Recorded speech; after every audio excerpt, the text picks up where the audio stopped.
எல்லாத்துக்கும் தெரியுதுங்க. ஆமா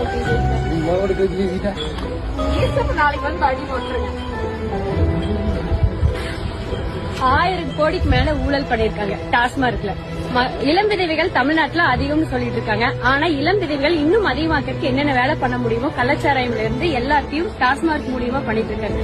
அப்படி டாஸ்மார்க்கோட எண்ணிக்கையை கம்மி பண்ணுவோம், மது விலக்க கொண்டு வருவோம்னு சொல்லி எதுவுமே பண்ணாம மதுவை இன்னும் அதிகரிச்சு இளம் விதவைகளோட எண்ணிக்கை அதிகரிச்சிருக்கு. அப்படிப்பட்ட ஊழல் ஆட்சி கீழே தான் நம்மளோட தமிழக அரசாங்கம் இருந்துச்சு. அது மாறணும்னா நீங்க தான் வரணும்.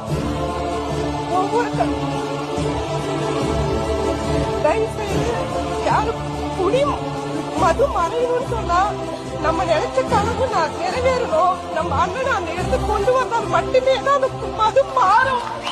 மாறாது. குடிகார புருஷன்